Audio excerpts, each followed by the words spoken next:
ਸਤਨਾਮ ਸ਼੍ਰੀ ਵਾਹਿਗੁਰੂ ਜੀ। ਡੰਡੌਤ ਬੰਦਨ ਅਨੇਕ ਬਾਰ, ਸਰਵ ਕਲਾ ਸਮਰੱਥ। ਡੋਲਨ ਤੇ ਰੱਖੋ ਪ੍ਰਭੂ, ਨਾਨਕ ਦੇ ਕਰ ਹੱਥ। ਗਈ ਬਹੋੜ ਬੱਦੀ ਛੋੜ, ਨਿਰੰਕਾਰ ਦੁਖਦਾਰੀ। ਕਰਮ ਨਾ ਜਾਣਾ ਧਰਮ ਨਾ ਜਾਣਾ, ਲੋਭੀ ਮਾਇਆ ਧਾਰੀ। ਨਾਮ ਪਰਿਓ ਭਗਤ ਗੋਵਿੰਦ ਕਾ, ਇਹ ਰਾਖੋ ਪੈਜ ਤੁਮਾਰੀ। ਹਰ ਜੀਉ ਨਿਮਾਣਿਆ ਤੂੰ ਮਾਣ, ਨਿਚੀਜਿਆਂ ਚੀਜ਼ ਕਰੈ ਮੇਰਾ ਗੋਵਿੰਦ। ਤੇਰੀ ਕੁਦਰਤ ਕਉ ਕੁਰਬਾਨ, ਜੈਸਾ ਬਾਲਕ ਭਾਏ ਸੁਭਾਈ। ਲੱਖ ਅਪਰਾਧ ਕਮਾਵੈ, ਕਰ ਉਪਦੇਸ ਝਿੜਕੇ ਬਹੁ ਭਾਂਤੀ। ਬਹੁੜ ਪਿਤਾ ਗਲ ਲਾਵੈ, ਪਿਛਲੇ ਔਗਣ ਬਖਸ਼ ਲਏ ਪ੍ਰਭ। ਆਗੈ ਮਾਰਗ ਪਾਵੈ, ਹਰਿ ਅੰਤਰਜਾਮੀ ਸਭ ਵਿਦ ਜਾਣੈ। ਤਾਂ ਕਿਸ ਪਹਿ ਆਖ ਸੁਣਾਈਐ, ਕਹਿਣੈ ਕਥਨ ਨ ਭੀਜੈ ਗੋਬਿੰਦ। ਹਰ ਭਾਵੈ ਪੈਜ ਰਖਾਈਐ, ਅਵਰ ਓਟ ਮੈਂ ਸਗਲੀ ਦੇਖੀ। ਇਕ ਤੇਰੀ ਓਟ ਰਹਾਈਐ, ਹੋਏ ਦਇਆਲ ਕਿਰਪਾਲ ਪ੍ਰਭ ਠਾਕੁਰ। ਆਪੇ ਸੁਣੈ ਬੇਨੰਤੀ, ਪੂਰਾ ਸਤਿਗੁਰ ਮੇਲ ਮਿਲਾਵੈ।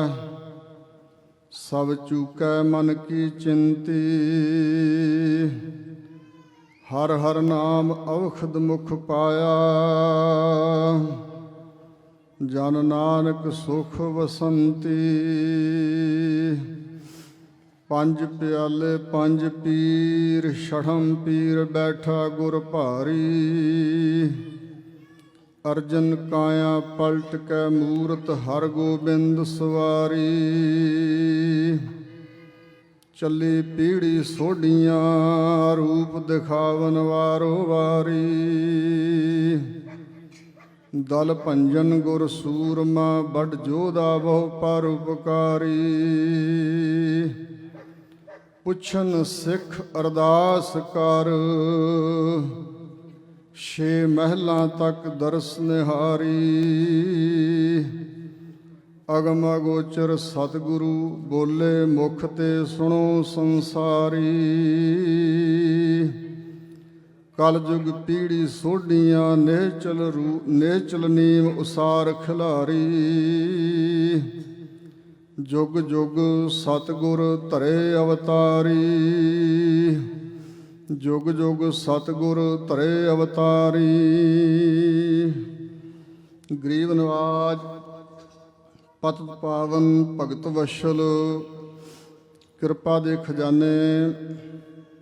ਅਕਾਲ ਪੁਰਖ ਵਾਹਿਗੁਰੂ ਜੀ ਦੇ ਸਰਗੁਣ ਸਰੂਪ ਸਤਿਗੁਰੂ ਨਾਨਕ ਦੇਵ ਮਹਾਰਾਜ, ਉਹਨਾਂ ਦੇ 10 ਸਰੂਪਾਂ ਦੇ ਆਤਮਿਕ ਗਿਆਨ ਸਰੂਪ, ਆਤਮਿਕ ਜੋਤ ਸਰੂਪ। ਚਵਰ ਤਖਤ ਛਤਰ ਤੇ ਮਾਲਕ, ਗਿਆਨ ਦੇ ਸਮੁੰਦਰ। ਸਰਬ ਸਾਂਝੀ ਵਾਲਤਾ ਦੇ ਮੁਦਈ, ਸਮੁੱਚੇ ਸੰਸਾਰ ਦੇ ਰਹਿਬਰ ਰਹਿਨੁਮਾ। ਜੁਗੋ ਜੁਗ ਅਟਲ ਧੰਨ ਗੁਰੂ ਗ੍ਰੰਥ ਸਾਹਿਬ ਸੱਚੇ ਪਾਤਸ਼ਾਹ ਜੀ ਦੀ ਪਰਮ ਪਵਿੱਤਰ ਹਜ਼ੂਰੀ ਅੰਦਰ ਸੁਭਾਇਮਾਨ ਸਤਿਗੁਰੂ ਜੀ ਦੀ ਸਾਜੀ ਨਿਵਾਜੀ ਪਰਮ ਸਨਮਾਨਯੋਗ ਸਾਧ ਸੰਗਤ ਜੀ। ਸਤਿਗੁਰੂ ਕਲਗੀਧਰ ਦਸ਼ਮੇਸ਼ ਪਿਤਾ ਮਹਾਰਾਜ ਵੱਲੋਂ ਬਖਸ਼ੀ ਹੋਈ ਫਤਿਹ ਪ੍ਰਵਾਨ ਕਰੋ। ਵਾਹਿਗੁਰੂ ਜੀ ਕਾ ਖਾਲਸਾ, ਵਾਹਿਗੁਰੂ ਜੀ ਕੀ ਫਤਿਹ। ਅੱਜ ਸੰਸਾਰ ਭਰ ਦੇ ਅੰਦਰ ਜਿੱਥੇ ਜਿੱਥੇ ਗੁਰੂ ਨਾਨਕ ਨਾਮ ਲੇਵਾ, ਸਿੱਖ ਸੇਵਕ ਸ਼ਰਧਾਲੂ ਖਾਲਸਾ ਪੰਥ ਵਸਦਾ ਹੈ, ਤਿੱਥੇ ਤਿੱਥੇ ਧੰਨ ਗੁਰੂ ਹਰਗੋਬਿੰਦ ਸਾਹਿਬ ਮਹਾਰਾਜ, ਜਿਨ੍ਹਾਂ ਦਾ ਬੰਦੀ ਛੋੜ ਦਿਵਸ ਔਰ ਇਹ ਦੀਵਾਲੀ ਦਾ ਪੁਰਬ ਸਤਿਗੁਰਾਂ ਦੀ ਹਜ਼ੂਰੀ ਅੰਦਰ ਮਨਾਇਆ ਜਾ ਰਿਹਾ ਹੈ। ਪਹਿਲਾਂ ਸਿੱਖ ਧਰਮ ਦੇ ਨਾਲ ਦੀਵਾਲੀ ਦਾ ਸੰਬੰਧ ਨਹੀਂ ਸੀ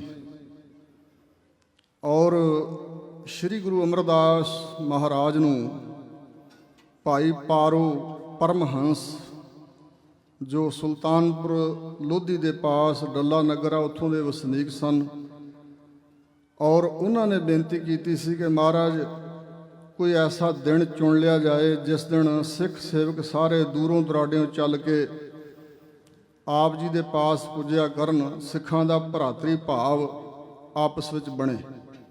ਹੁਣ ਕਦੋਂ ਕੋਈ ਸਿੱਖ ਆਉਂਦਾ, ਕਦੇ ਕੋਈ ਸਿੱਖ ਆਉਂਦਾ, ਕਦੋਂ ਕੋਈ ਆਉਂਦਾ, ਆਪਸ ਵਿੱਚ ਮਿਲਾਪ ਨਹੀਂ ਹੁੰਦਾ।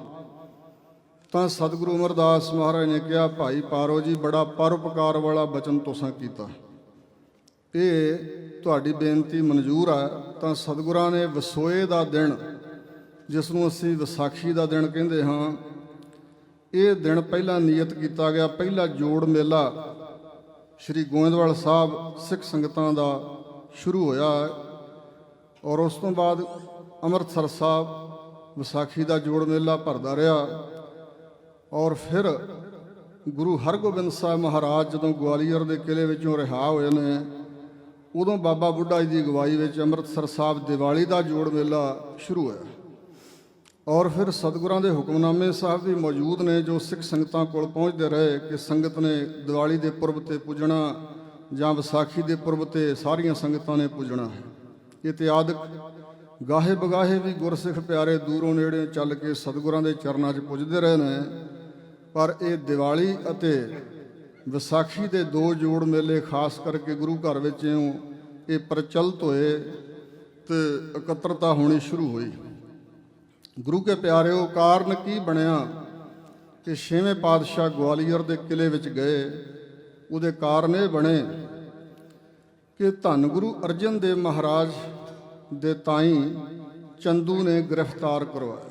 ਵੈਸੇ ਇਹ ਇੱਕ ਵੱਖਰਾ ਵਿਸ਼ਾ ਸਬਜੈਕਟ, ਕਾਫੀ ਸਮਾਂ ਇਸ ਨੂੰ ਲੱਗਦਾ ਕਿ ਗੁਰੂ ਅਰਜਨ ਦੇਵ ਮਹਾਰਾਜ ਜੀ ਦੀ ਸ਼ਹਾਦਤ ਕਿਉਂ ਹੋਈ। ਉਹਦੇ ਵਿੱਚ ਨਕਸ਼ਬੰਦੀ ਜਮਾਤ ਦਾ ਵੀ ਬਹੁਤ ਵੱਡਾ ਰੋਲ ਹੈ।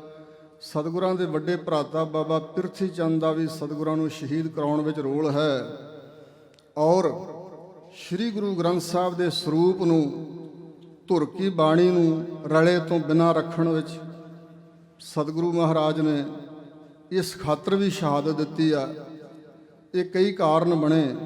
ਚੰਦੂ ਜਿਸ ਦੀ ਪੁੱਤਰੀ ਦਾ ਨਾਤਾ ਉਹਦੇ ਭੇਜੇ ਹੋਏ ਆਦਮੀ ਸ੍ਰੀ ਗੁਰੂ ਹਰਗੋਬਿੰਦ ਸਾਹਿਬ ਮਹਾਰਾਜ ਨਾਲ ਕਰ ਗਏ ਸਨ, ਤਾਂ ਉਸ ਤਾਈਂ ਜਦੋਂ ਦੱਸਿਆ ਗਿਆ ਜਾ ਕੇ ਤਾਂ ਉਹਨੇ ਆਪਣੀ ਜਿਹੜੀ ਉਹਦੇ ਕੋਲ ਵਜ਼ੀਰੀ ਸੀ, ਦੀਵਾਨ ਸੀ ਉਹ ਬਾਦਸ਼ਾਹ ਜਹਾਂਗੀਰ ਦਾ, ਉਸ ਦੀਵਾਨੀ ਦਾ ਹੰਕਾਰ ਉਸਨੇ ਕਰਦਿਆਂ ਹੋਇਆਂ ਕਹਿ ਦਿੱਤਾ ਕਿ ਚਬਾਰੇ ਦੀ ਇੱਟ ਤੁਸੀਂ ਮੋਰੀ ਨਾਲ ਜੋੜ ਆਏ।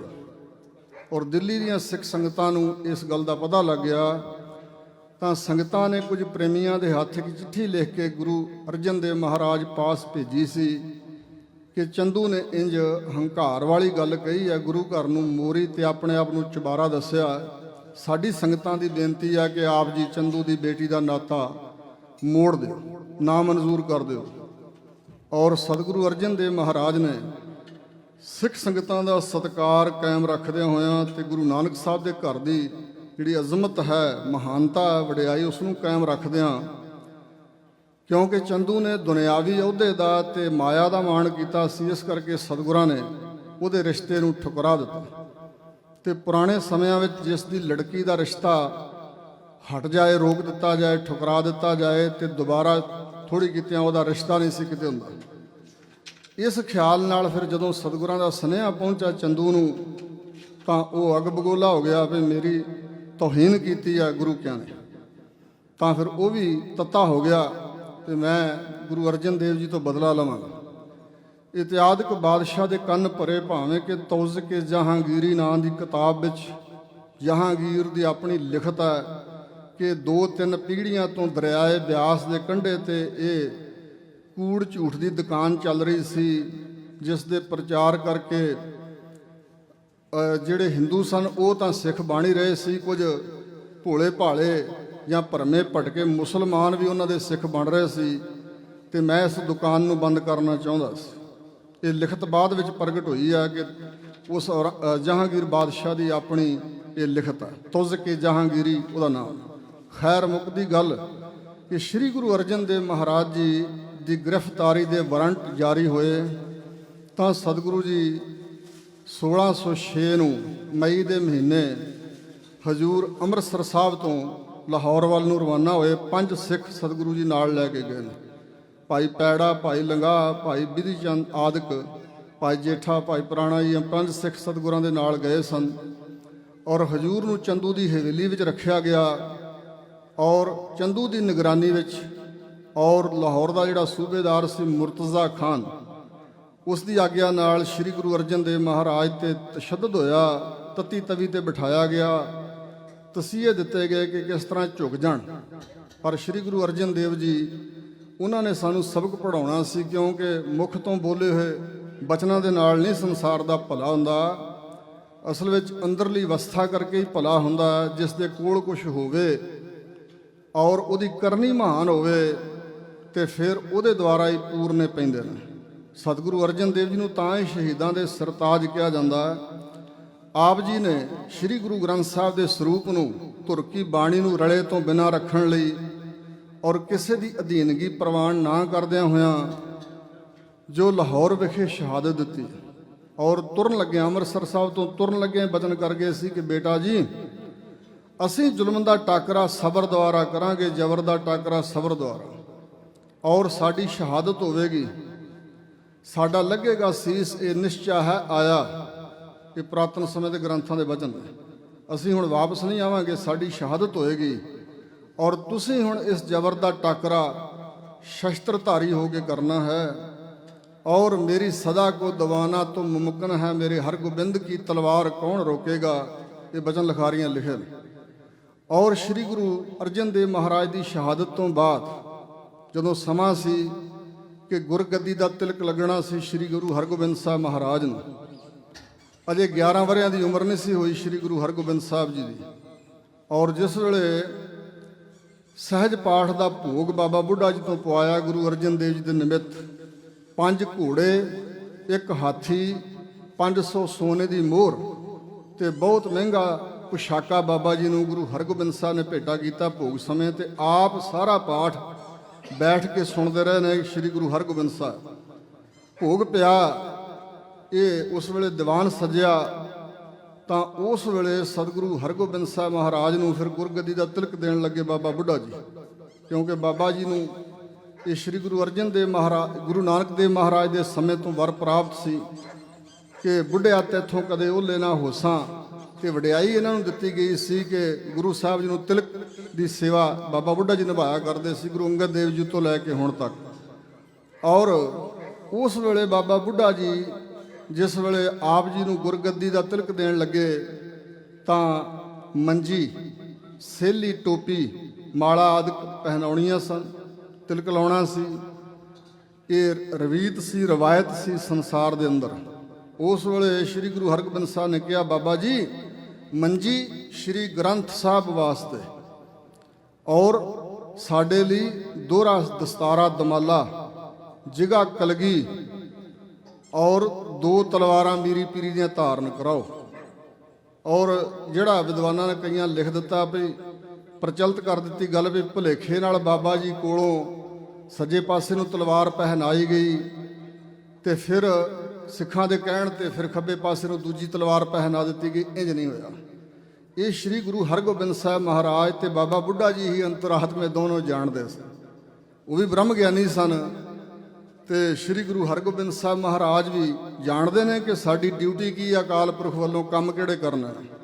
ਇਸ ਕਰਕੇ ਹਜ਼ੂਰ ਕਹਿਣ ਲੱਗੇ, ਸੇਲੀ ਟੋਪੀ ਸਾਧਾਂ ਨੂੰ, ਮੰਜੀ ਸ੍ਰੀ ਗ੍ਰੰਥ ਸਾਹਿਬ ਜੀ ਨੂੰ ਅਸੀਂ ਹੁਣ ਤਲਵਾਰਾਂ ਧਾਰਨ ਕਰਾਂਗੇ। ਤਾਂ ਸਤਿਗੁਰਾਂ ਨੇ ਤਲਵਾਰਾਂ ਧਾਰਨ ਕੀਤੀਆਂ। ਫਿਰ ਅਕਾਲ ਬੁੰਗਾ ਰਚਿਆ, ਕਿਉਂਕਿ ਹਕੂਮਤ ਦਾ ਚੈਲੰਜ ਸੀ ਕਿ ਕੋਈ ਗੈਰ ਮੁਸਲਮਾਨ ਭਾਵ ਜੋ ਨਹੀਂ ਮੁਸਲਮਾਨਾਂ ਤੋਂ ਅਲੱਗਾ ਜੋ ਵੀ ਧਰਮ ਦਾ ਕਿਸੇ ਦਾ ਵੀ ਬੰਦਾ, ਉਹ 5 ਫੁੱਟ ਤੋਂ ਉੱਚੇ ਕਿਸੇ ਥੜੇ ਤੇ ਨਹੀਂ ਬੈਠ ਸਕਦਾ, ਉਹ ਸ਼ਸਤਰ ਨਹੀਂ ਰੱਖ ਸਕਦਾ ਹਕੂਮਤ ਦੀ ਆਗਿਆ ਤੋਂ ਬਿਨਾਂ।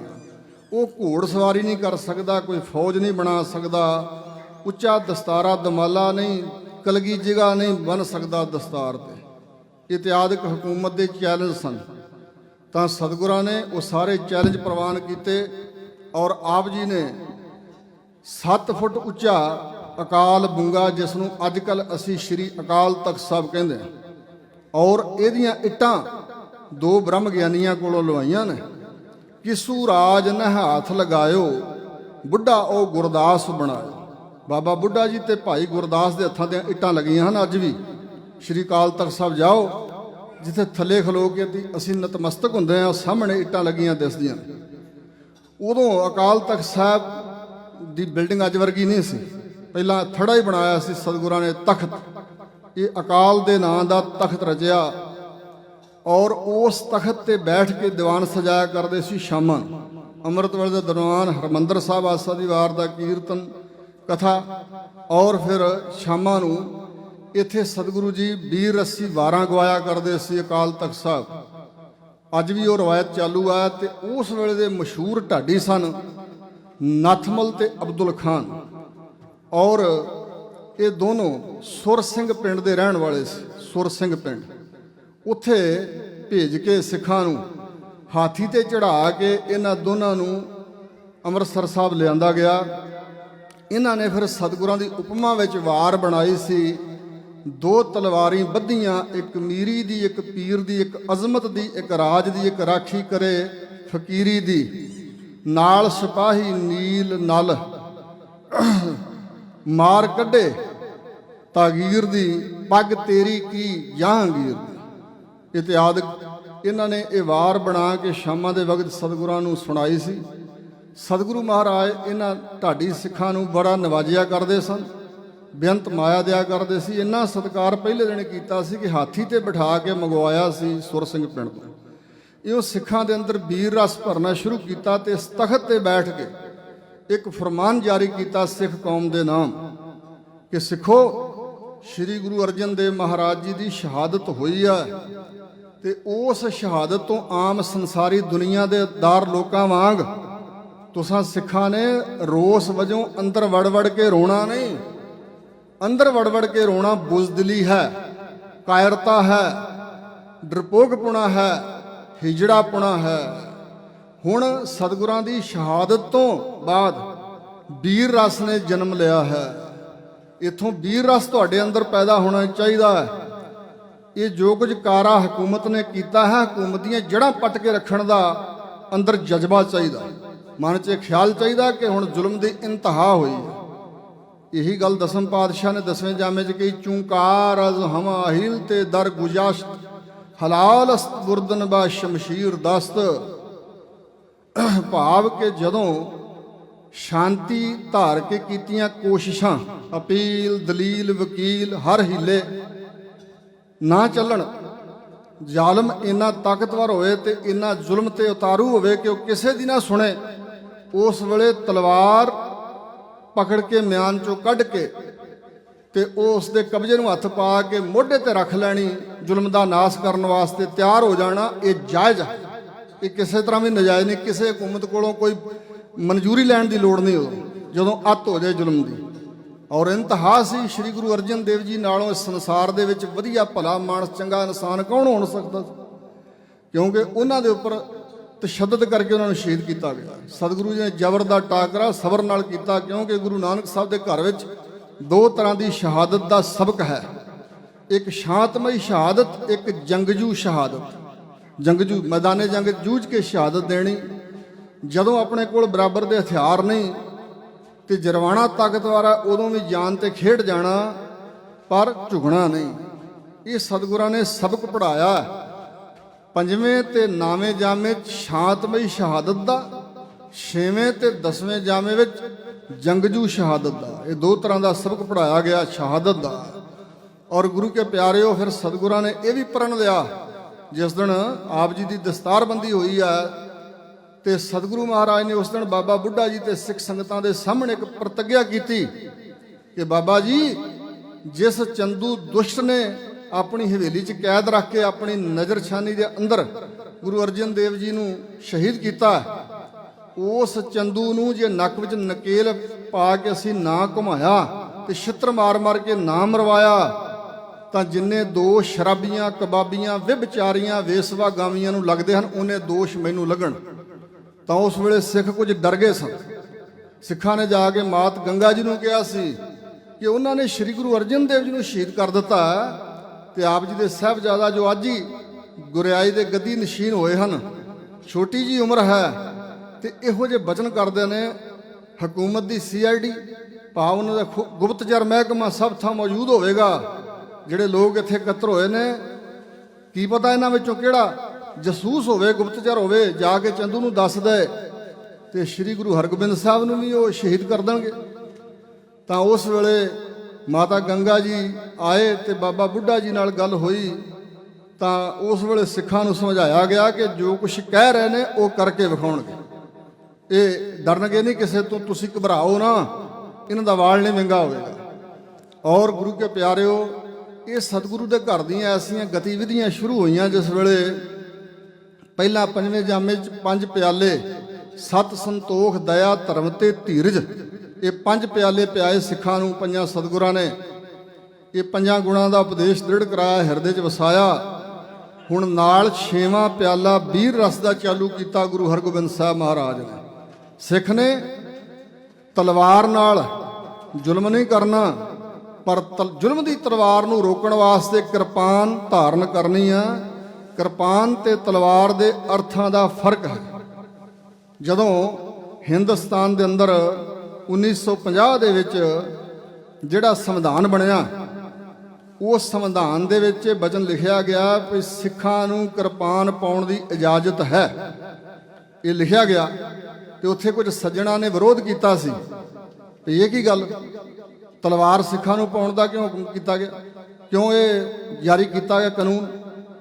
ਤਾਂ ਦਾਤ ਦੇਣੀ ਚਾਹੀਦੀ ਹੈ ਚੰਗੇ ਬੰਦਿਆਂ ਦੀ।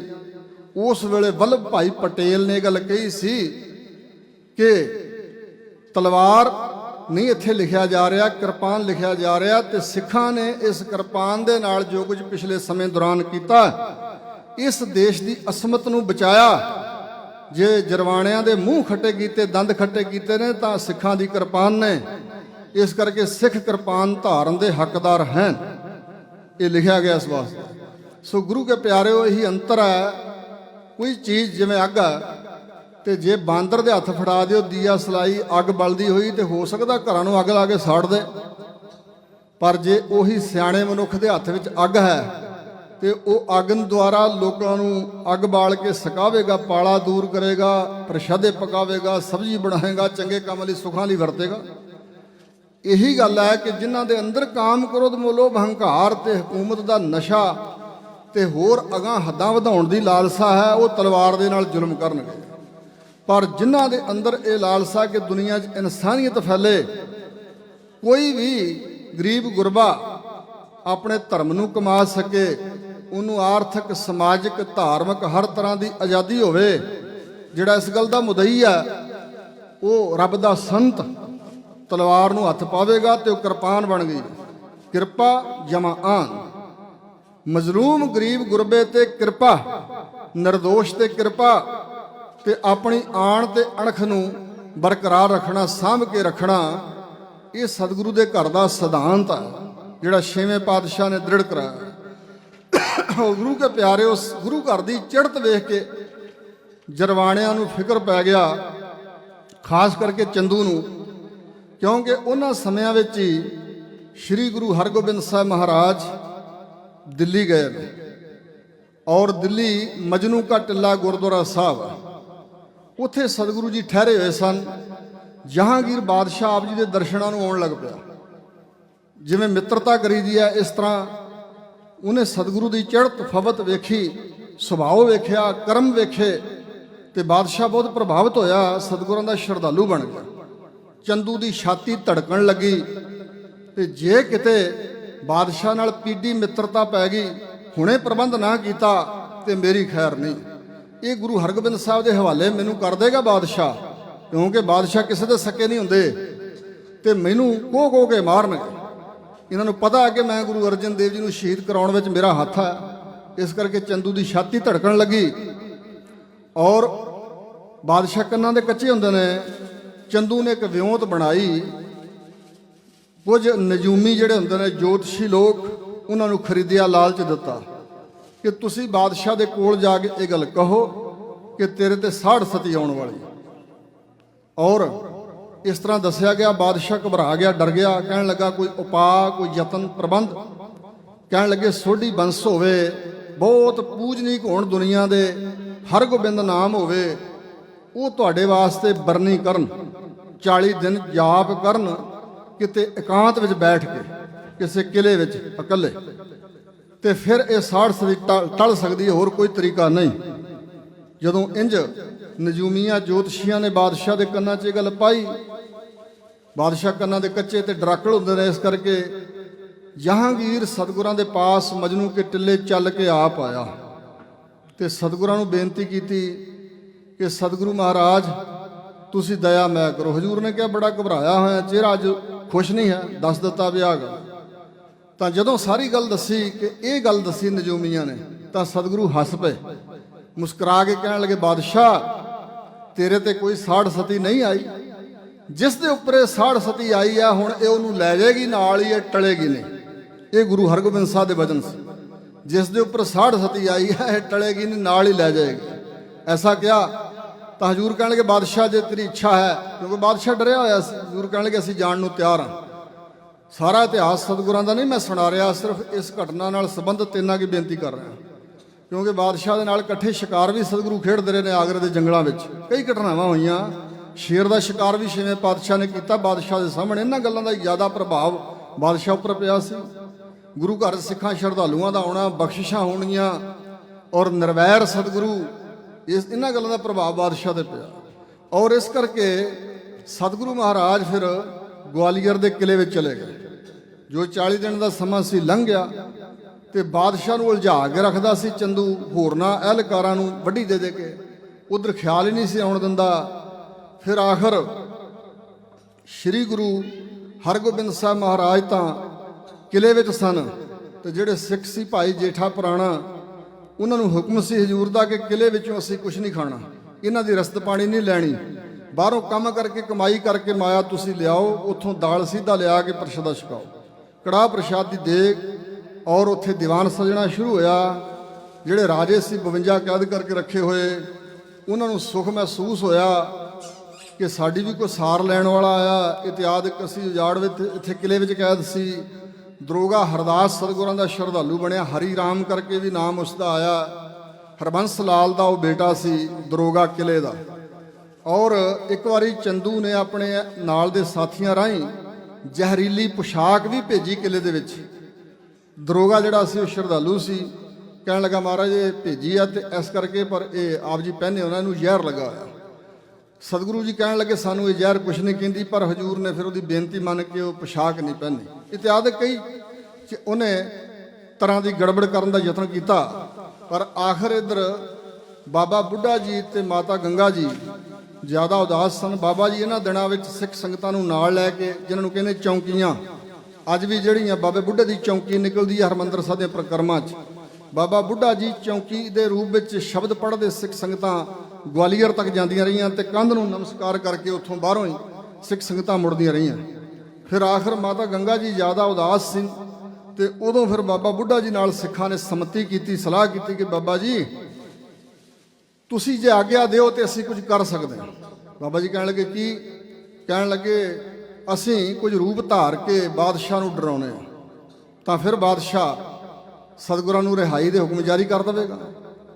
ਤਾਂ ਬਾਬਾ ਜੀ ਨੇ ਫਿਰ ਸਿੱਖਾਂ ਦੀ ਬੇਨਤੀ ਮੰਨ ਕੇ ਹੁਕਮ ਕਰ ਦਿੱਤਾ ਕਿ ਸਤਿਗੁਰਾਂ ਨੂੰ ਅਸੀਂ ਬੇਨਤੀ ਕਰ ਲਵਾਂਗੇ, ਭਾਵੇਂ ਸਤਿਗੁਰੂ ਦੀ ਆਗਿਆ ਨਹੀਂ, ਪਰ ਤੁਸੀਂ ਐਸਾ ਕਰੋ। ਫਿਰ ਜੇਠਾ ਤੇ ਪੁਰਾਣਾ ਸ਼ੇਰਾਂ ਦੇ ਰੂਪ ਧਾਰ ਕੇ ਜਹਾਂਗੀਰ ਦੀ ਛਾਤੀ ਤੇ ਚੜ੍ਹਨ ਲੱਗੇ, ਜਾ ਕੇ ਡਰਨ ਲੱਗਾ ਬਹੁਤ।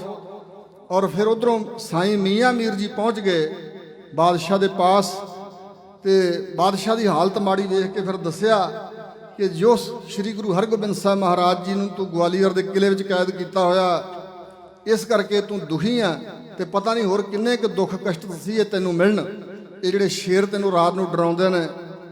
ਤੇ ਫਿਰ ਇਸ ਪ੍ਰਕਾਰ ਉਹਨੂੰ ਚੇਤਾ ਕਰਾਇਆ ਤੇ ਉਸ ਨੇ ਸਤਿਗੁਰਾਂ ਦੀ ਰਿਹਾਈ ਦੇ ਹੁਕਮ ਜਾਰੀ ਕੀਤੇ। ਜਦੋਂ ਸਤਿਗੁਰਾਂ ਕੋਲ ਸੁਨੇਹਾ ਪੁੱਜਾ ਤਾਂ ਹਜ਼ੂਰ ਕਹਿਣ ਲੱਗੇ ਅਸੀਂ ਇੰਜ ਨਹੀਂ ਜਾਣਾ, ਕਿਉਂਕਿ ਰਾਜੇ ਸ਼ਰਨ ਪੈ ਗਏ ਸੀ ਕਿ ਮਹਾਰਾਜ ਤੁਸੀਂ ਚਲੇ ਗਏ ਤੇ ਸਾਡਾ ਰਖਵਾਲਾ ਕੋਈ ਨਹੀਂ। ਇਹ ਪਹਾੜੀ ਰਾਜੇ ਜਿਹੜੇ ਹੋਏ ਨੇ 22 ਧਾਰ ਦੇ, ਉਹਨਾਂ ਦੇ ਵੱਡੇ ਵਡੇਰੇ ਸਨ, ਰਾਜਪੂਤ ਰਾਜੇ ਸੀ ਕਿ ਮਹਾਰਾਜ ਸਾਨੂੰ ਜਿੱਤ ਕੇ ਬਾਦਸ਼ਾਹ ਨੇ ਇੱਥੇ ਕੈਦ ਕੀਤਾ, ਥੰਮਾਂ ਦੇ ਨਾਲ ਬੰਨਿਆ ਹੁੰਦਾ ਸੀ ਤੇ ਕਦੇ ਕਦਾਈ ਕਿਤੇ ਉਹਨਾਂ ਦਾ ਇਸ਼ਨਾਨ ਹੁੰਦਾ ਸੀ, ਰੋਟੀ ਰਜਵੀ ਨਹੀਂ ਸੀ ਮਿਲਦੀ, ਬੜੇ ਦੁਖੀ ਸਨ। ਉਹ ਸ਼ਰਨ ਪਏ ਸੀ ਸਤਿਗੁਰਾਂ ਦੀ। ਤਾਂ ਹਜ਼ੂਰ ਨੇ ਕਿਹਾ ਫਿਰ ਕਿ 50 ਕਲੀਆਂ ਵਾਲਾ, ਹਜ਼ੂਰ ਨੇ ਕਿਹਾ ਇਹਨਾਂ ਨੂੰ ਰਿਹਾ ਕੀਤਾ ਜਾਏ। ਬਾਦਸ਼ਾਹ ਨੇ ਕਿਹਾ ਵੀ ਜਿੰਨੇ ਤੁਹਾਡੇ ਚੋਲੇ ਦੇ ਦਾਮਨ ਪਕੜ ਕੇ ਬਾਹਰ ਆ ਸਕਦੇ ਨੇ ਉਨੇ ਬਾਹਰ ਕੱਢ ਲਓ। ਫਿਰ ਉਹ ਚੋਲਾ 50 ਕਲੀਆਂ ਵਾਲਾ, ਅਸਲ ਵਿੱਚ ਭਾਵੇਂ 52 ਕਿਹਾ ਜਾਂਦਾ, ਨਹੀਂ 50 ਕਲੀਆਂ ਹਨ। ਤੇ ਜਿਹੜੀਆਂ ਹਜ਼ੂਰ ਦੇ ਕਮਰ ਕੱਸੇ ਦੀਆਂ 2 ਡੋਰਾਂ ਸੀ ਦੋਵੇਂ ਪਾਸੀਂ, 2 ਉਹਨਾਂ ਰਾਜਿਆਂ ਫੜੀਆਂ ਤੇ 50 ਕਲੀਆਂ ਵਾਲਾ ਚੋਲਾ ਉਹ ਅੱਜ ਵੀ ਘੁਡਾਣੀ ਕਲਾਂ ਪਿੰਡ ਆ ਮਾਲ ਵਿੱਚ, ਉੱਥੇ ਦਾਸ ਨੇ ਦਰਸ਼ਨ ਕੀਤੇ ਨੇ। ਉਹ ਚੋਲਾ ਪਹਿਨ ਕੇ ਸਤਿਗੁਰਾਂ ਨੇ ਸਪੈਸ਼ਲ ਤੌਰ ਤੇ ਉਹ 52 ਦੇ 52 ਰਾਜੇ ਗਵਾਲੀਅਰ ਦੇ ਕਿਲੇ ਵਿੱਚੋਂ ਰਿਹਾ ਕਰਾਏ। ਤੇ ਇਹ ਸਮਾਂ ਸੀ 1676 ਦੇ ਕੱਤਕ ਮਹੀਨੇ ਦੀ, ਜਿਹੜਾ ਵਧੀ ਪੱਖ ਹੈ ਚੰਦਰਮਾ ਦੇ ਲਿਹਾਜ਼ ਨਾਲ ਜਿਹੜੇ ਮਹੀਨੇ ਨੇ ਉਹਨਾਂ ਵਿੱਚੋਂ ਵਧੀ ਪੱਖ ਤੇ ਸੁਦੀ ਪੱਖ ਹੁੰਦਾ, ਹਨੇਰ ਪੱਖ ਤੇ ਚਾਨਣ ਪੱਖ। ਇਹ 14 ਦਾ ਦਿਨ ਸੀ। ਤੁਹਾਨੂੰ ਪਤਾ ਕਈ ਵਾਰੀ ਦੀਵਾਲੀ ਆਉਂਦੀ ਹੈ ਮੱਸਿਆ ਵਾਲੇ ਦਿਨ, ਕਈ ਵਾਰੀ ਇੱਕ ਅੱਧੇ ਦਿਨ ਦਾ ਫਰਕ ਹੁੰਦਾ। ਇਹ 14 ਦਾ ਦਿਨ ਸੀ, ਮੱਸਿਆ ਤੋਂ ਇੱਕ ਦਿਨ ਪਹਿਲਾਂ। ਔਰ ਭੱਟ ਵਹੀ ਜਾਦਵ ਬੰਸੀ ਦੇ ਵਿੱਚ ਇਹ ਬਚਨ ਲਿਖੇ ਹੋਏ ਨੇ। ਪੁਰਾਣੇ ਸਮੇਂ ਦੇ ਇਤਿਹਾਸ ਨੂੰ ਸਿੱਧ ਕਰਨ ਲਈ, ਤਰੀਕਾ ਲੱਭਣ ਲਈ, ਘਟਨਾਵਾਂ ਨੂੰ ਲੱਭਣ ਵਾਸਤੇ ਜਿਹੜੀਆਂ ਭੱਟ ਵਹੀਆਂ ਬਹੁਤ ਕੰਮ ਦਿੰਦੀਆਂ ਨੇ। ਪੁਰਾਣੇ ਸਮੇਂ ਦੀ, ਉਸ ਸਮੇਂ ਦੀ ਭੱਟ ਵਹੀ ਲਿਖੀ ਹੋਈ, ਉਹਦੇ 'ਚ ਲਿਖਿਆ ਹੋਇਆ ਸ਼੍ਰੀ ਗੁਰੂ ਹਰਗੋਬਿੰਦ ਜੀ बेटा गुरु अर्जन देव जी का सोढ़ी वंश और चक गुरु का परगना निज हराला, जिहड़ा अमृतसर का सारा इलाका परगना सी, इहनूं निज हराला कहंदे सी। जिहड़ा शहर है नाम सी चक गुरु का, चक रामदास, फिर बाद विच अमृतसर साहब सरोवर के नाम ते पिया। और चक गुरु का बेटा अर्जन जी का सोढ़ी वंश खत्री सम्मत 1676 कत्तक मासे 14 के देहों 52 राजियों के गैल ग्वालियर के किले से बंधन मुक्त हुए और दरोगा हरिराम और पुत्र हरवंश लाल का जादव बंसी बहतरीन उनके गृह में आए निवास किया। दरोगा हरिराम ने दीपमाला की, सदगुरु के बंधन मुक्त होने की खुशी में दीपमाला की। एक दिन और एक रात उसके गृह में निवास कर सदगुरु जी ने आगरे आए निवास किया। ग्वालियर तो बाद सदगुरु महाराज फिर आगरे आन के रहे। फिर बाबा बुढ़ा जी आदक जिन्हें जेड़े मजनू के टिले तो गुरु घर के घोड़े लैके वापस अमृतसर साहब आ गए सी। फिर अगों दी जाके मिले और जिस वेले बादशाह नाल मिलाप होया तो बादशाह ने सतगुरु के हस्त कमलों की माला मंगी कि महाराज आ जी तुहाडे कोल माया इहदा एक मणका मैनूं दे दे, मैं अपनी माला का मेरू मणका बना के रखांगा। तो सतगुरु कहन लगे बादशाह इसे तरह की हू बहू बड़ी सुंदर माला तेरे दीवान चंदू के घर च है, वड्डे सतगुरां दे श्री गुरु अर्जन देव जी की। इस तरह बादशाह के कन्ना 'च गल पाई। तो हजूर ने कहा जो गुरु अर्जन देव जी को शहीद किया गया ये कोल उदों की माला। तो फिर चंदू पकड़िया, कहन लगा जी तुहाडा दोषी है, इनू पकड़ लो, हुण जो करना करो। तो फिर उस वेले चंदू नूं गिरफ्तार करके ते छित्र मारन लगे सिख फिर, और बड़ी बुरी हालत करते रहे। तो यह भी ख्याल रखते रहे कि इस बुरी हालत में गुरु हरगोबिंद साहब के सामने नहीं लैके जाना, क्योंकि सतगुरु दयालु कृपालू उन्होंने तरले किए तो सतगुरां छड़ा देना। और मरन नहीं सी देंदे ते हट्टियां दुकानां ते उहदे कोलों पैसे मंगाए। अमृतसर साहब लिया के भी इत्थे भी बाबा बुढ़ा जी ने दीपमाला की सी, ते फिर इत्थे लिया के अमृतसर साहब दुकानां दे उपरों उहनूं बराटका कौडियां मंगाइयां, मंगाया, उहदे कोल भीख मंगाई। फिर लाहौर ले जाया गया, उत्थे भी भीख मंगाई गई। तो फिर जिस पड़पूंजे के कोलों चंदू ने गुरु अर्जन देव जी के पवित्र सीस में तत्ता रेता पवाया सी, जदों उहदे सामने गया तो उसनूं बड़ा गुस्सा सी। उन्हें वीर रस विच आके जिहड़ा अपना कड़छा सी रेत वाला इहदी छाती च मारिया। जदों छाती के दसार पर लंघिया तो उदों चंदू की मौत हुई लाहौर विखे। इस तरह श्री गुरु हरगोबिंद साहब महाराज का नाम जुड़ गया बंदी छोड़। और गुरु के प्यारे ਇਸ ਪ੍ਰਕਾਰ ਸਤਿਗੁਰੂ ਹਰਗੋਬਿੰਦ ਸਾਹਿਬ ਮਹਾਰਾਜ ਸੱਚੇ ਪਾਤਸ਼ਾਹ ਨੇ ਇਹ ਬੰਦੀ ਛੋੜ ਅਖਵਾਏ ਔਰ ਇਸ ਤਰ੍ਹਾਂ 52 ਰਾਜਿਆਂ ਨੂੰ ਕੈਦ ਵਿੱਚੋਂ ਰਿਹਾ ਕਰਾਇਆ। ਇੱਕ ਛੋਟੀ ਜਿਹੀ ਬੇਨਤੀ ਅਖੀਰ ਵਿੱਚ ਕਿ ਜਿਹੜਾ ਭਾਈ ਗੁਰਦਾਸ ਜੀ ਦੀਆਂ ਵਾਰਾਂ ਵਿੱਚੋਂ ਆਪਾਂ ਇੱਕ ਪੌੜੀ ਗਾਇਨ ਕਰਦੇ ਹਾਂ, ਰਾਗੀ ਸਿੰਘ ਆਮ। ਦੀਵਾਲੀ ਦੀ ਰਾਤ ਦੀਵੇ ਬਾਲੀਅਨ, ਫੁੱਲਾਂ ਦੀ ਬਾਗਾਤ ਚੁਣ ਚੁਣ ਚਾਲੀਅਨ, ਤਾਰੇ ਜਾਤ ਸਨਾਤ ਅੰਬਰ ਭਾਲੀਅਨ, ਤੀਰਥ ਜਾਤੀ ਜਾਤ ਨਦਰ ਨਿਹਾਲਿਅਨ, ਹਰ ਚੰਦੌਰੀ ਝਾਤ ਪਵਾਏ ਵਸਾਏ ਉਚਾਲੀਅਨ, ਗੁਰਮੁਖ ਸੁਖ ਫਲ ਦਾਤ ਸ਼ਬਦ ਸੰਭਾਲੀਅਨ। ਇਸ ਪੌੜੀ ਤੋਂ ਇਹ ਉਪਦੇਸ਼ ਨਹੀਂ ਭਾਈ ਗੁਰਦਾਸ ਜੀ ਦੇ ਰਹੇ ਕਿ ਸਿਰਫ ਸਿੱਖਾਂ ਨੇ ਦੀਵੇ ਬਾਲਣ ਤੱਕ ਰਹਿਣਾ, ਵੀ ਦੀਵਾਲੀ ਦੀ ਰਾਤ ਹੈ ਤੇ ਦੀਵੇ ਜਗਾਉਣੇ ਬੜੇ ਜ਼ਰੂਰੀ ਨੇ। ਨਹੀਂ, ਇੱਥੇ ਤੱਕ ਸੀਮਤ ਨਹੀਂ ਰਹਿਣਾ। ਭਾਈ ਗੁਰਦਾਸ ਜੀ ਦ੍ਰਿਸ਼ਟਾਂਤ ਦੇ ਰਹੇ ਕਿ ਜਿਸ ਤਰ੍ਹਾਂ ਲੋਕ ਦੀਵਾਲੀ ਦੀਪਾਵਲੀ ਦੀ ਰਾਤ ਨੂੰ ਦੀਵੇ ਬਾਲਦੇ ਨੇ, ਪਰ ਦਿਨ ਚੜ੍ਹਨ ਤੱਕ ਉਹ ਦੀਵੇ ਬੁੱਝ ਜਾਂਦੇ। ਘਿਓ ਜਾਂ ਤੇਲ ਜਿਹੜਾ ਉਹਨਾਂ 'ਚ ਪਾਇਆ ਹੁੰਦਾ ਜਾਂ ਮੋਮ ਜੋ ਵੀ ਉਹ ਖਤਮ ਹੋ ਜਾਂਦੀ ਹੈ, ਫਿਰ ਕੋਈ ਦੀਵਾ ਦਿਨੇ ਦਿਖਾਈ ਨਹੀਂ ਦਿੰਦਾ, ਸਾਫ਼ ਕਰਨੇ ਪੈਂਦੇ ਨੇ। ਫਿਰ ਭਾਈ ਗੁਰਦਾਸ ਜੀ ਕਹਿੰਦੇ ਨੇ ਜੋ ਫੁੱਲਾਂ ਦੀ ਬਗਾਤ ਹੈ, ਫੁੱਲ ਖਿੜੇ ਹੋਏ ਬੜੇ ਸੁੰਦਰ ਲੋਕਾਂ ਨੂੰ ਲੱਗਦੇ ਨੇ, ਪਰ ਫੁੱਲ ਦੀ ਜ਼ਿੰਦਗੀ ਬਹੁਤੀ ਲੰਬੀ ਨਹੀਂ ਹੁੰਦੀ, ਛੇਤੀ ਮੁਰਝਾ ਜਾਂਦੇ, ਝੜ ਜਾਂਦੇ ਨੇ। ਫਿਰ ਕਹਿੰਦੇ ਤੀਰਥ ਸਥਾਨਾਂ ਤੇ ਲੋਕ ਜਾਂਦੇ ਨੇ ਯਾਤਰੀ, ਤੇ ਮੇਲਾ ਖਤਮ ਹੁੰਦਾ ਤੇ ਉੱਥੇ ਉਜਾੜ ਪੈ ਜਾਂਦੀ ਹੈ, ਉੱਥੇ ਰੌਣਕਾਂ ਨਹੀਂ ਰਹਿੰਦੀਆਂ। ਫਿਰ ਭਾਈ ਗੁਰਦਾਸ ਜੀ ਕਹਿੰਦੇ ਨੇ ਬੜੇ ਛੋਟੇ ਵੱਡੇ ਤਾਰੇ ਅਸਮਾਨ ਤੇ ਰਾਤ ਨੂੰ ਦਿਖਾਈ ਦਿੰਦੇ ਨੇ, ਪਰ ਸੂਰਜ ਚੜ੍ਹਦਿਆਂ ਹੀ ਤਾਰੇ ਅਲੋਪ ਹੋ ਜਾਂਦੇ ਨੇ। ਫਿਰ ਭਾਈ ਜੀ ਕਹਿੰਦੇ ਨੇ ਕਿ ਇੱਕ ਹਰ ਚੰਦੌਰੀ ਹਰੀ ਚੰਦ ਦੀ ਨਗਰੀ ਲੋਕਾਂ ਨੇ ਕਲਪਿਤ ਕੀਤੀ ਆ। ਬੱਦਲ ਜੇ ਇਕੱਠੇ ਹੋਣ ਤੇ ਫਿਰ ਉਹ ਵੀ ਖਤਮ ਹੋ ਜਾਂਦੇ ਨੇ, ਕਿਉਂਕਿ ਉੱਥੇ ਵਾਸਾ ਕਦੇ ਕਿਸੇ ਨੇ ਨਹੀਂ ਕੀਤਾ। ਉਹ ਕੋਈ ਹਰੀ ਚੰਦ ਦੀ ਨਗਰੀ ਹੈ ਨਹੀਂ, ਕਲਪਿਤ ਹੈ। ਇਹ ਦ੍ਰਿਸ਼ਟਾਂਤ ਪ੍ਰਮਾਣ ਦੇ ਕੇ ਭਾਈ ਸਾਹਿਬ ਜੀ ਕਹਿੰਦੇ ਨੇ ਗੁਰਮੁਖੋ ਗੁਰਮੁਖ ਸੁਖ ਫਲ ਦਾਤ ਸ਼ਬਦ ਸੰਭਾਲੀਅਨ। ਜਿਹੜੇ ਗੁਰੂ ਦੇ ਸਿੱਖ ਨੇ, ਗੁਰੂ ਦੇ ਸਨਮੁਖ ਹੋਣ ਵਾਲੇ, ਉਹਨਾਂ ਨੂੰ ਆਤਮਿਕ ਸੁਖ ਦੀ ਫਲ ਦੀ ਦਾਤ ਪ੍ਰਾਪਤ ਹੁੰਦੀ ਆ ਜਿਹੜੇ ਗੁਰੂ ਦੇ ਸ਼ਬਦ ਨਾਲ ਜੁੜਦੇ ਨੇ। ਗੁਰਮੁਖ ਸੁਖ ਫਲ ਦਾਤ ਸ਼ਬਦ ਸੰਭਾਲੀਅਨ, ਜਿਹੜੇ ਗੁਰੂ ਦੇ ਸ਼ਬਦ ਨੂੰ ਚੇਤੇ ਹਿਰਦੇ 'ਚ ਵਸਾ ਕੇ ਰੱਖਦੇ ਨੇ।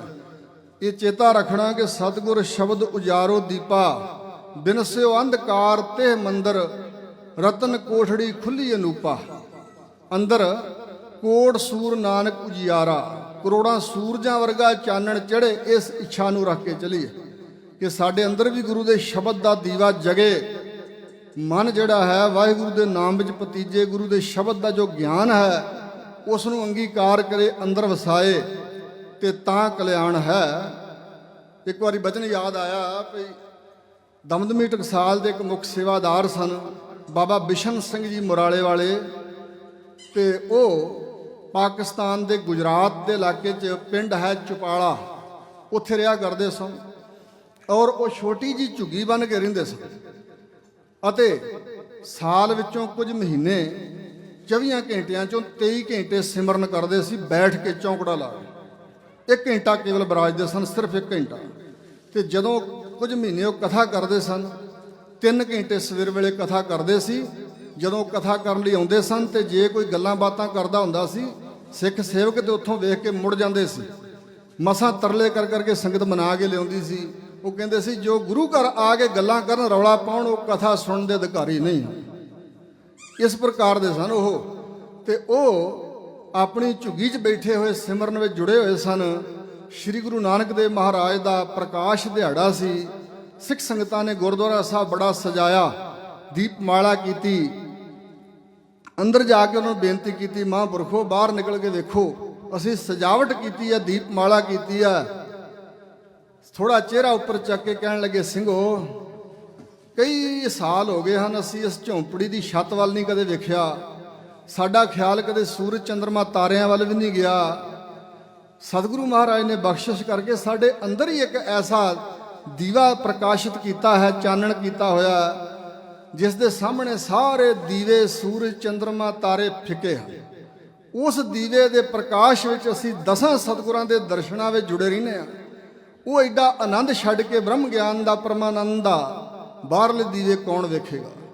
ਸੋ ਇਸ ਵਾਸਤੇ ਠੀਕ ਤੁਸਾਂ ਚੰਗਾ ਕੰਮ ਕੀਤਾ, ਪ੍ਰਗਟਾਵਾ ਕੀਤਾ ਕਿ ਅੱਜ ਸਾਡੇ ਸਤਿਗੁਰੂ त्रिलोकी नाथ दा प्रकाश दिहाड़ा आगमन दिवस है, चंगी गल है, खुशी दे सह ते काम कीता है।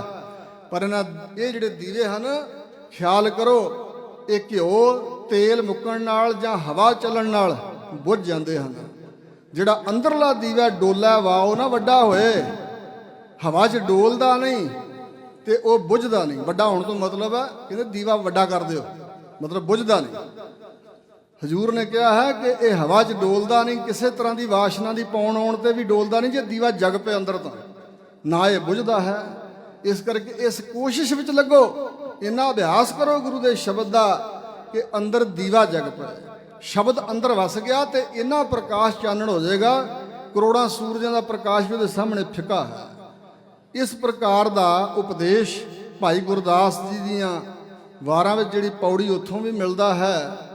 और धन गुरु हरगोबिंद साहब महाराज बंदी छोड़ खवाए, राजियां नूं भी कैद चों कढ़ाया, ते जिथे इस दुनिया विचों प्रतख रूप सतगुरां ने राजे बंदी खाने चों कढ़ाए, उत्थे सतगुरु अगले जहान विच भी बंदी खाने तो छुड़ाउण वाले हन। तां ही कि सतगुर बंदी छोड़ है, जीवन मुक्त करै उडीना। जिहड़े उदास हो गए होण, सब पासियां तो निराश हो गए होण, उन्हां नूं सतगुरु जी विधि चंद, कदे चोर सी चोर विधि चंद, और किथे बन गया विधि चंद शीना गुरु का सीना। ये सतगुरु के घर की करामात है, ये सतगुरु की अजमत है, परम सता है सतगुरां दे कोल, जिस दे आसरे सतगुरु महाराज ने बेअंत लोगों की कल्याण जदों 10 जामे धारे उदों कीती, ते अज भी श्री गुरु ग्रंथ साहब के रूप विच संसार की कल्याण लई बैठे ने। जो अधिकारी बनता है जिस दात का, उन्होंने इत्थों दात मिलती है। गुरमुख सुख फल दात शब्द समालीन, ये दात गुरमुखां नूं मिलती है। बाकी असी संसारी जो दातां मंगते हैं, जिन्नी जिन्नी भावना, जिहो जी कामना, वो सतगुरु जी पूरी कर रहे हैं। इन्नियां बेनतियां प्रवान करनियां। ये 1676 के कत्तक महीने 14 वाले दिन गुरु हरगोबिंद साहब महाराज रिहा होए सी राजियां समेत। 1676 बिक्रमी ते 1619 सन ईसवी सी उदों जदों हजूर ने ये बंदी छोड़ का लखब प्राप्त किया है। सिख संगतां ने भाव शरधा नाल भावना नाल गुरु हरगोबिंद साहब महाराज नूं बंदी छोड़ कहना शुरू किया। भुलां चुकां होईयां सतगुरु महाराज त्याग गुरु की संगत ने क्षमा करनियां। आप जी का इस गुरपुरब के समय हाजरियां भरन का अवसर मौका समा सतगुरु जी सफला करन, सबना नूं निवाजण, सबना नूं खुशियां खेड़े बख्शिश करन, अपने चरनां दा प्यार बख्शिश करन। देहो सज्जण सीसड़ियां जो होवे साहिब सुमेल। वाहिगुरु जी का खालसा, वाहिगुरु जी की फतेह।